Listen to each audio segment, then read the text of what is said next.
South ఇండియాలోని అతి తక్కువ ధరలకి రత్నాలనందించే ఏకైక సంస్థ 6JVR.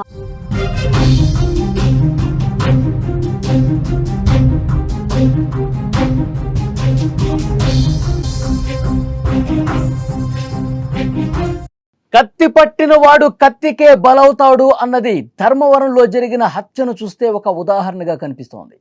అచ్చం మూవీలో కనిపించే గ్యాంగ్ వార్ తరహా ఘటనలు ఇప్పుడు మన కళ్ళ ముందే జరుగుతున్నాయి. ఆంధ్రప్రదేశ్లోని ధర్మవరం పట్టణంలో పట్టపగలే ఒక దారుణం జరిగింది. ఒక రౌడీ షీటర్ను అతి కిరాతకంగా నరికి చంపారు ప్రత్యర్థులు. ఈ హత్య అంతా కూడా రోడ్డు మీద అందరూ చూస్తుండగా పట్టపగలు దారుణంగా చంపేశారు. తీవ్ర సంచలనం రేపింది ఈ ఘటన. చనిపోయిన వ్యక్తి ఆటో డ్రైవర్గా జీవనం సాగిస్తూనే పలు నేరాలకు పాల్పడిన లోకేంద్రగా పోలీసులు గుర్తించారు.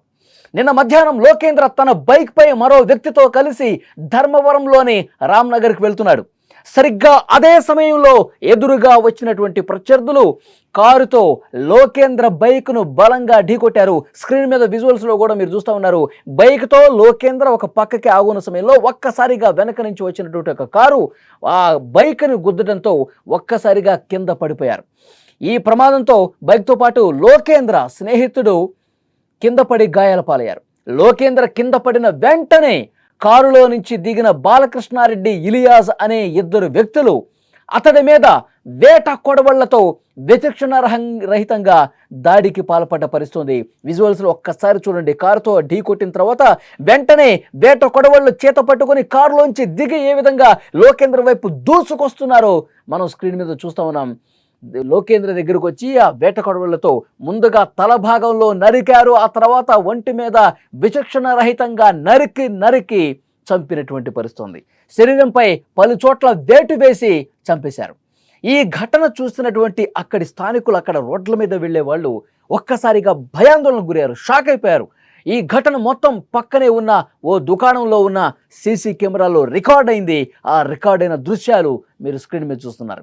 ఈ దారుణ హత్య జరిగిన విధానాన్ని మీకు పూర్తిగా చూపించలేకపోతున్నాం. ఎందుకంటే ఇది యూట్యూబ్ గైడ్లైన్స్కి వ్యతిరేకంగా ఉంటుంది కాబట్టి, పూర్తిగా ఆ నరికి చంపేది ప్లే చేయకూడదు కాబట్టి మీకు చూపించలేకపోతున్నాం. వేట కొడవళ్లతో అత్యంత సమీపంగా వస్తున్నటువంటి ఆ విజువల్ మాత్రమే మీకు స్క్రీన్ మీద కనిపిస్తుంది.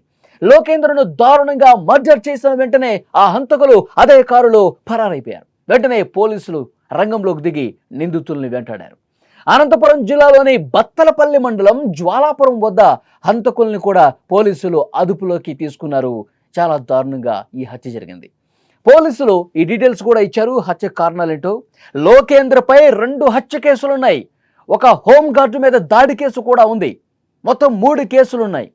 గత ఏడాది ఏప్రిల్లో ధర్మవరానికి చెందిన ఒక డ్రైవర్ శ్రీనివాసులు రెడ్డిని కేవలం 10 రూపాయల ఛార్జీ విషయంలో, మళ్ళీ చెప్తున్నాను, కేవలం 10 రూపాయల ఛార్జీ విషయంలో లోకేంద్ర ఆ డ్రైవర్ని హత్య చేశాడు దారుణంగా. అంతేకాదు, ఈ ఏడాది మార్చిలో అక్కమ్మ అనే మహిళను ఆటోలో తీసుకెళ్లి ఆమె గొంతు కోసి చంపేశాడు. అంత దుర్మార్గుడు ఈ రౌడీ షీటర్. 2019లో హోంగార్డు నాగభూషణం మీద కూడా బీరు సీసాతో విచక్షణ రహితంగా దాడి చేశాడు. అతను తీవ్ర గాయాల పాలైన పరిస్థితుంది. ఈ కేసులన్నీ చూస్తుంటే లోకేంద్ర ఎంతటి కిరాతకుడో, ఎంత దుర్మార్గుడో, ఎంతటి రౌడీ షీటర్ అన్నది కూడా అక్కడ స్థానికులకు అర్థమవుతుంది. అతని మీద ఉన్నటువంటి కేసుల దృష్ట్యా తండ్రి హత్యకు ప్రతీకారంగానే శ్రీనివాసరెడ్డిని చంపినటువంటి కారణంగా శ్రీనివాసరెడ్డి కుమారుడు బాలకృష్ణారెడ్డి కక్ష తీర్చుకోవాలనుకున్నాడు, పగ తీర్చుకోవాలనుకున్నాడు. నా తండ్రిని దారుణంగా చంపేశాడు కదా, వీడు కూడా చావాలని ఒక పథక రచన చేశాడు. ఇలియాజ్ అనే ఒక స్నేహితుడిని వెంటబట్టుకుని వెళ్ళాడు బాలకృష్ణారెడ్డి. తర్వాత పోలీసులు అక్కడ ఈ విషయం మొత్తం కూడా చెప్పారు. పగ పెంచుకుని తన తండ్రిని చంపినటువంటి కారణంగానే ఈ విధంగా హత్య చేశాడని చెప్పి పోలీసులు కూడా చెప్పారు. ఒక పథకం ప్రకారం లోకేంద్రని నరికి చంపారు. ఘటనా స్థలానికి చేరుకున్న పోలీసులు లోకేంద్ర మృతదేహాన్ని పోస్టుమార్టం నిమిత్తం ధర్మవరం ప్రభుత్వ ఆసుపత్రికి తరలించారు. నిందితుల నుంచి పోలీసులు వేట కొడవళ్లు, కారు కూడా స్వాధీనం చేసుకున్నారు. కారు డ్రైవర్తో పాటు అందులో ఉన్న మరొక వ్యక్తి ఎవరు అనే దానికి సంబంధించి పోలీసులు దర్యాప్తు చేస్తున్నారు. Dharmavaram total limits railway station దగ్గర మర్డర్ జరిగిందని రాబడిన సమాచారం మేరకు ఇమీడియట్ గా సీన్ లోకి వచ్చి చూడగా ఇక్కడ 2 టౌన్ లిమిట్స్ ఉన్నటువంటి ఒక లోకేంద్ర అనే వ్యక్తి చనిపోవడం జరిగింది. భావానికి మొత్తం అంతా నరికి చంపడం జరిగింది. సో ఈ విషయం మీద ఇమీడియట్ గా కంప్లైంట్ తీసుకొని దర్యాప్తు చేపట్టి వివరాలు తర్వాత తెలియజేస్తాము. ప్రస్తుతానికి ఇంకా వివరాలు తెలియవండి. Thank you. ఇతని మీద కేసులు ఉన్నాయండి, వెరిఫై చేస్తాం. కేసులు అయితే ఉన్నాయి, కొంచెం రౌడీ ఎలిమెంట్ తిరుగుతుంటారు అనేది ఇది ఒకసారి వెరిఫై చేసి అన్ని క్లుప్తంగా మళ్ళీ తెలియజేస్తాం. దీన్ని బట్టి అర్థమవుతుంది, కత్తి పట్టిన వాడు కత్తికే బలైతాడు.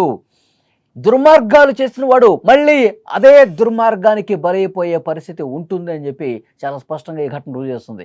కేవలం 10 రూపాయల ఛార్జీ కోసం గొడవ పడి శ్రీనివాసులు రెడ్డిని చాలా దారుణంగా చంపాడు. ఇంకొక మహిళను కూడా ఆటోలు తీసుకెళ్లి గొంతు కోసి చంపాడు. అన్ని రౌడీ షీటు చేసినటువంటి పరిస్థితి ఉంది. రౌడీ షీటర్గా మారిపోయి అనేక దుర్మార్గాలు చేసిన పరిస్థితి ఉంది. కానీ ఇతను చచ్చిపోయిన తర్వాత, ఈ దారుణ ఘటన జరిగిన తర్వాత, అంటే రోడ్డు మీద ఈ హత్య అయిపోయిన తర్వాత అక్కడ స్థానికులు ఇతని గురించి తెలుసుకుని పీడ విరగడైందని మాట్లాడుకున్న వాళ్ళు కూడా ఉన్నారంట. అంత దుర్మార్గంగా ప్రజల్ని భయభ్రాంతులకు గురి చేసినటువంటి ఒక రౌడీ షీటర్గా ఉన్నాడు.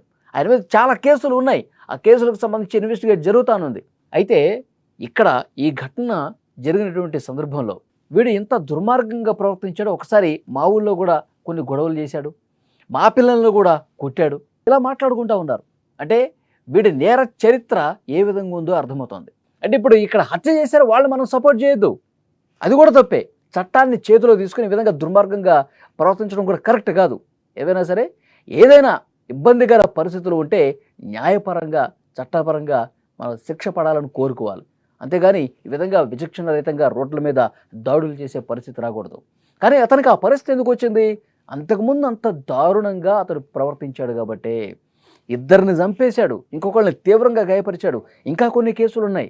కాబట్టి తప్పు చేసిన వాడు ఎంత దుర్మార్గంగా ప్రవర్తించి రక్తం కళ్ళ చూసిన వాడు మళ్ళీ అదే రక్తపు మడుగులో చనిపోయే అవకాశం ఉంది అని చెప్పి దీన్ని బట్టి అర్థమవుతుంది. పోలీసులు ఇంకా ఇన్వెస్టిగేట్ చేస్తూ ఉన్నారు ఈ కేసులో.